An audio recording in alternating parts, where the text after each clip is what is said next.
ওকে, এই কথাটা আমরা কেন বলতে পারবো? আমরা বললাম শান্তির জন্য জীবন হয়। আমি আশা করি যে এই বিষয়ে আপনি কথা বলবেন। আমাদের দেশে আজকে যে প্রশ্নটা আপনি করেছেন গুম খুনের ব্যাপারে, আমি খুব পরিষ্কারভাবে বলতে চাই, আপনি নিশ্চয়ই অবগত আছেন, জাতির পিতার কন্যা মাননীয় প্রধানমন্ত্রী বাংলাদেশে এসে একটা প্রেস কনফারেন্স করেছেন।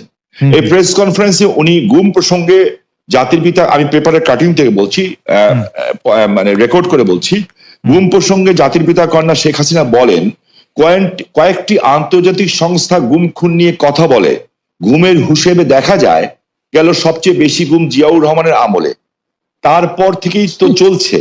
আমরা যখন তালিকা চাইলাম ৭৬ জনের নাম দেওয়া হলো, এর মধ্যে এমনও আছে আরেকজনকে শায়েস্তা করতে মাকে লুকিয়ে রেখেছে, কেউ বোনকে লুকিয়ে রেখেছে, আবার দেখা গেছে একজন ঢাকা থেকে চলে গেলে। প্রধানমন্ত্রী শেখ হাসিনার বক্তব্য কি আপনার বক্তব্য? প্রধানমন্ত্রী শেখ হাসিনার বক্তব্য কালকে আমরা শুনেছি, আমরা শেষ করে দিলে। জি জি জি, আপনি শুনেছেন, আপনার সমস্ত দর্শক তো শুনে নেই, তাই না? তো ভারতে পলাতক আছেন, এটা কেমন করে হয়? এমনও হয়েছে যে তালিকায় নাম আছে কিন্তু লুকিয়ে আছে যুক্তরাষ্ট্রে, সেই বিষয়গুলো আমরা তাদের সামনে তুলে ধরেছি। সো মাননীয় প্রধানমন্ত্রী রাষ্ট্রনায়ক, উনি আমার নেত্রী, ওনার যে বক্তব্য, সেই বক্তব্যের সাথে দ্বিমত করার কথা তো নাই। যেমন বিএনপির নেতা সালাউদ্দিন সাহেব, ওনাকে গুম করা হয়েছে, খুন করা হয়েছে বলা হলো, ঠিক আছে, তো বিএনপি নেতা সালাউদ্দিন সাহেবকে তো পাওয়া গেল ভারতে। আপনি লক্ষ্য করে দেখেন, যেমন আমার বন্ধু সহযোদ্ধা ইলিয়াস আলীকে নিয়ে এখনো কথা হচ্ছে। আমার কাছে রেকর্ড আছে যে মির্জা আব্বাস সাহেব বলেছিলেন তখন যে ইলিয়াস আলীর সাথে বিএনপির তৎকালীন অর্থমন্ত্রী, মহরুম অর্থমন্ত্রী, আল্লাহকে বেহেশত নসিব করুক, সাইফুর রহমান সাহেবের অন্তর্দ্বন্দ্ব আছে, এটা একটি অন্তর্দ্বন্দ্বের শিকার। এই যে কথাগুলি আছে, সো কোনো জিনিস ফাইনালি না হওয়া পর্যন্ত, বিচার বিভাগ দ্বারা মূল্যায়িত না হওয়া পর্যন্ত আপনি তো বলতে পারি না who is guilty and who is wrong. Shamim ভাই, আমি আপনাকে একটু, আপনি কি বলেন খুনের কথা, রাইট, জি বলেন। জি, আপনি নজরুল ইসলাম সহ নারায়ণগঞ্জের র্যাবের ক্ষেত্রে আপনি স্পষ্ট বলেছিলেন যে র্যাব এরকম অনেক কাজ করছে, নারায়ণগঞ্জে করছে। জি, সেটি আপনি একটু যদি বলেন যে আপনি এখনো এরকম মনে করেন। আমি বলতে চাচ্ছি, দেখেন, যখন নারায়ণগঞ্জে 7 মার্ডার হলো, আমি কিন্তু উইদিন 45 মিনিটসের মধ্যে, 45 মিনিটের মধ্যে দেশের সর্বোচ্চ জায়গায় আমি এই খবরটা পৌঁছে দিই, কারণ আমার কাছে খবর এসেছিল যে এই ঘটনা র্যাব দ্বারা সংগঠিত হয়েছে, র্যাবের কিছু মানুষ দ্বারা সংগঠিত হয়েছে, এই মেজর আরিফ সহ এরকম যারা আছে। হ্যাঁ, এবং আমি বিষয়টাকে আগের থেকে আজ করছিলাম যে এরকম কিছু একটা ঘটনা ঘটতে পারে, বিকজ তারা ডিস্ট্র্যাক্ট হয়ে গেছিল, যেহেতু আমি এলাকার মানুষ, আমাকে সবকিছু খবর রাখতে হয়, এবং আমি স্বরাষ্ট্রমন্ত্রী মহোদয়কেও জানিয়েছিলাম বিষয়টা যে something is going on, but এত বড় দুর্ঘটনা হবে এটা আমি বুঝতে পারিনি।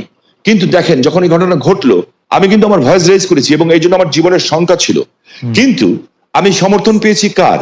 আমি সমর্থন পেয়েছি জাতির পিতার কন্যা মাননীয় প্রধানমন্ত্রী শেখ হাসিনার।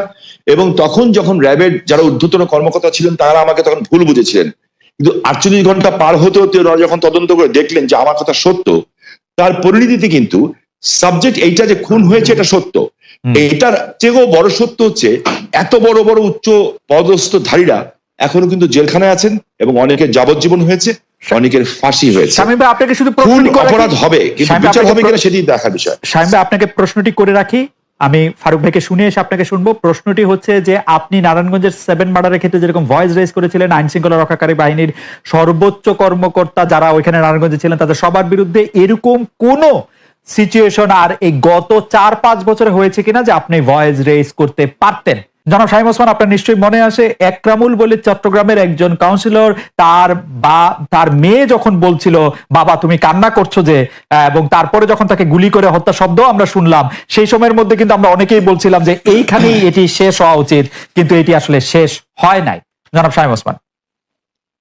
জি, আমি আপনার সাথে 100% একমত। আমি কোনো অবস্থাতে একজন মানুষ হিসাবে, পৃথিবীর 800 কোটি মানুষ যদি চায় একজন মৃত মানুষকে জাগিয়ে তুলবে, তা তো জাগিয়ে তুলতে পারবে না, তাই না?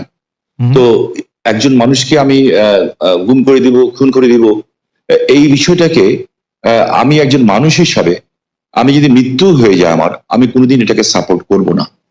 এবং অতীতে কে কি করেছে সেই জন্য আমাকে একই পথে চলতে হবে, আমি সেটাকেও মনে করি না। আমি আমি আমি আমাদের সজীব ওদের জয় একটা ফেসবুকে এই যে আমেরিকা গত 2 দিন আগে একটা স্ট্যাটাস দিয়েছেন, 3-4 দিন আগে। বিএনপি জামাতের সরকারের 100 দিনের সন্ত্রাসী কার্যকলাপে নিহতের সংখ্যা ছিল 100 দিন, মাত্র 100, এবং যা দিয়েছেন উনি সব কয়টা হলো মিডিয়ার থেকে নেওয়া। আমার হাতে কাগজগুলি আছে এবং এগুলি সব মিডিয়ার থেকে দেওয়া। এবং উনি ওইখানে বলেছেন 100 দিনে নিহতের সংখ্যা ছিল 1200, ধর্ষণের ঘটনা গড়ে প্রতিদিন 4টি, খুনের সংখ্যা গড়ে প্রতিদিন 6 জন। থানার ওসিও নিজের জান বাঁচাতে জিডি করেছিলেন। হ্যাঁ, এখন আমি এই কথা দিয়ে এটা প্রমাণ করতে চাই না যে ওনারা করেছেন দেখে আমাকে করতে হবে, এটা আমি বলতে চাই না। অফকোর্স ইলিয়াস আহমেদ চৌধুরীকে আমি চাই রাষ্ট্রের দায়িত্ব, না, কিন্তু বিএনপির কথা এখানে না থাক, আপনি আমাকে বলেন তো যে গত 20 বছরের মধ্যে এরকম কখনো হয়েছে যে আন্তর্জাতিকভাবে বাংলাদেশকে যারা বাহিনী আছে তাদেরকে এই গুম খুন তারপরে হচ্ছে বিচার বহির্ভূত হত্যাকাণ্ড তাদের জন্য আসলে স্যাংশন দেওয়া হয়েছে, প্রশ্ন তুলেছে, এরকম 20 বছরের মধ্যে এরকম ঘটনা কখনো ঘটেছে নাকি আন্তর্জাতিক সম্প্রদায়? এইটার উত্তর কিন্তু আমাদের সাবেক আইজিপি সাহেব, আপনি যে প্রশ্ন করেছেন, ডক্টর বেনজির আহমেদ, উনি কিন্তু খুব আমেরিকাতে বসেই এই প্রশ্ন উত্তর দিয়েছেন এবং উনি 3টা লবিস ফার্মের নামও বলেছেন এবং এই লবিস ফার্মের মাধ্যমে কিভাবে এই তথ্য বিকৃত করা হয়েছে সেই কথাটাও কিন্তু উনি বলেছেন। এখন দেখেন, এইখানে কথা বললে তো অনেক কিছু বলা যায়, আন্তর্জাতিক মাধ্যম যা বলবে তা বেদবাক্য, আর আপনি আমি যা বলবো তা অসত্য। কিন্তু সাহেব, আপনি আমি যা বলবো তা অসত্য বা বেদবাক্য না হলেও মানে আমাদের কি খালি সরকারের কথাই বিশ্বাস করতে হবে? আমরা বিএনপির কথা বিশ্বাস করতে পারবো না, কোনো মানবাধিকার সংস্থার কথা বিশ্বাস করবো না, বিদেশের কথা বিশ্বাস করবো না, আমাদের খালি সরকারের কথাই বিশ্বাস করতে হবে? আমরা যেটা চোখে দেখবো এবং যেটা বুঝবো সত্য, আমরা সেটাকেই বিশ্বাস করব এবং সেটাকে বিশ্বাস করা উচিত। আমি আপনাকে একটা জিনিস স্পেসিফিক্যালি বলতে চাই খুব পরিষ্কার ভাবে, আমি একজন হিউম্যান বিং হিসাবে আমি কোনো ধরনের হত্যাকাণ্ডকে আমি সমর্থন করি না এবং করা উচিত, তাহলে আমি মানুষ হিসেবেই গণ্য হব না। এখানে একটা লিস্ট আছে আমার কাছে, বিশাল লিস্ট। আমাদের IB Rahman, S M Kibria, Asadullah master, Momtaz ভাই, গোপাল কৃষ্ণ মুহুরী, অধ্যাপক হুমায়ুন আজাদ, অধ্যাপক ইউনুস, এরকম দেশ বরেণ্য ব্যক্তিদের নামের লিস্ট আছে আমার কাছে এখানে প্রচুর, যেগুলি, এবং ইভেনচুয়ালি ফারুক ভাইদের সময় ব্রিটিশ হাই কমিশনার যখন শাহজালাল বাবার মাজারে গেছিলেন, ওনার উপরে বম ব্লাস্ট হয়েছিল, ওখানে কিন্তু মানুষ মারা গেছিল। কিন্তু আপনি কিন্তু বিএনপির আমল থেকে আসতেই পারতেছেন না, আপনি বিএনপির আমলেই থাকতেছেন, আপনি এই আমলে আসেন যে আমলের মধ্যে জাতিসংঘ হচ্ছে বাংলাদেশের 4 জন বাহিনী প্রধানকে আসলে স্যাংশন দিয়েছে, জাতিসংঘ প্রত্যেকবার বলছে এটার কথা, আন্তর্জাতিক মানবাধিকার সংস্থাগুলি বলছে, বাংলাদেশের আওয়ামী লীগ ছাড়া সবাই বলছে। যেই স্বৈরাচার পালিয়ে গিয়েছে, যেই স্বৈরাচারকে বাংলাদেশের জনগণ বিতাড়িত করেছে আন্দোলনের মাধ্যমে, সেই স্বৈরাচার এই দেশের প্রত্যেকটি ক্ষেত্রকে কিভাবে ধ্বংস করে দিয়ে গিয়েছে এটি আমরা জীবনের পরতে পরতে অনুভব করতে পারি। কিভাবে দেশের অর্থনৈতিক ব্যবস্থা ভেঙে দিয়ে গিয়েছে, কিভাবে দেশের আইন শৃঙ্খলা ভেঙে দিয়ে গিয়েছে, কিভাবে দেশের শিক্ষা ব্যবস্থাকে ধ্বংস করে দিয়ে গিয়েছে, কিভাবে দেশের স্বাস্থ্য ব্যবস্থাকে ধ্বংস করে দিয়ে গেছে, কিভাবে দেশের প্রাকৃতিক অবস্থাগুলোকে, নদী নালা খাল বিল বন জঙ্গলকে ধ্বংস করে দিয়ে গিয়েছে, কিভাবে দেশের কৃষি, যেটাই বলি না কেন, সব কিছুকে যেভাবে ধ্বংস করে দিয়ে গিয়েছে, এর ভুক্তভোগী কিন্তু এই দেশের মানুষ।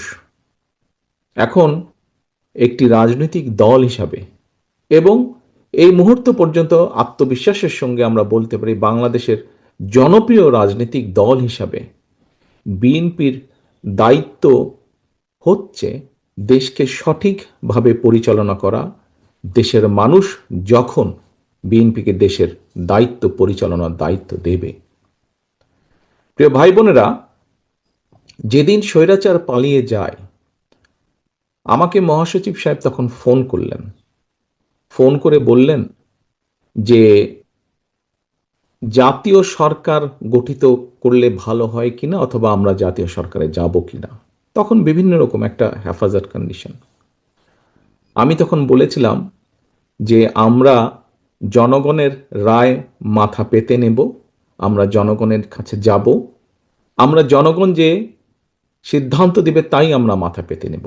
কাজেই আমি সেই মুহূর্তে মনে করেছিলাম যে জাতীয় সরকারে আমরা যাব না, আমাদের লক্ষ্য, আমাদের উদ্দেশ্য সবকিছু নিয়ে আমরা জনগণের সামনে দাঁড়াবো। আমরা স্লোগানে বলি যে জনগণই আমাদের সকল ক্ষমতার, রাজনৈতিক ক্ষমতার উৎস। কাজে জনগণই যদি আমাদের রাজনৈতিক ক্ষমতার উৎস হয়ে থাকে, তাহলে কেন আমরা জনগণের সামনে গিয়ে দাঁড়াবো না? আমাদের লক্ষ্য বলবো দেশকে নিয়ে, জনগণকে নিয়ে, আমাদের উদ্দেশ্য বলবো দেশকে নিয়ে, জনগণকে নিয়ে, এবং জনগণ যে সিদ্ধান্ত দেবে আমরা মাথা পেতে সে সিদ্ধান্ত নিব। প্রিয় ভাই বোনেরা, তোমাদের নিশ্চয়ই মনে আছে আজকে থেকে প্রায় 3 বছর আগে বাংলাদেশে তখনও স্বৈরাচার বিপুল দাপটে এই দেশের মানুষের বাক স্বাধীনতার গলা টিপে রেখেছে, দেশের মানুষের রাজনৈতিক অধিকারের গলা টিপে রেখেছে। কিন্তু সেই রক্তচক্ষুকে উপেক্ষা করে আমরা দেশের মানুষের সামনে সংস্কার প্রস্তাব দিয়েছিলাম, যেটি 31 দফা হিসাবে পরিচিত সকলের কাছে, তাই নয়? মনে আছে নিশ্চয়ই তোমাদের। এই 31 দফার মধ্যে তোমরা এই 31 দফা মানুষের কাছে নিয়ে গিয়েছ। আজকে আমরা 31 দফার ভেতর থেকে বিভিন্ন শ্রেণীর মানুষের কিভাবে আমরা ভাগ্যের পরিবর্তন ঘটাতে পারি, সংক্ষেপে তোমাদের সামনে আজকে 8টি সাবজেক্ট উপস্থাপন করা হয়েছে। এর মধ্যে আছে, এখানে এক বোন বলেছে সে ক্ষুদ্র জনগোষ্ঠীর প্রতিনিধিত্ব হিসেবে বলেছে, তার প্রশ্নটি অন্যরকম ছিল।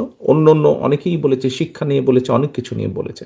দেখো, বাংলাদেশ যখন 1971 সালে স্বাধীন হয়, সেই স্বাধীনতা যুদ্ধে লক্ষ লক্ষ মানুষ যুদ্ধ করেছে, লক্ষ লক্ষ মানুষ প্রাণ দিয়েছে যুদ্ধে। অর্থাৎ দেশটি স্বাধীন করার জন্য কিন্তু লক্ষ লক্ষ মানুষকে এক কাতারে এসে দাঁড়াতে হয়েছে।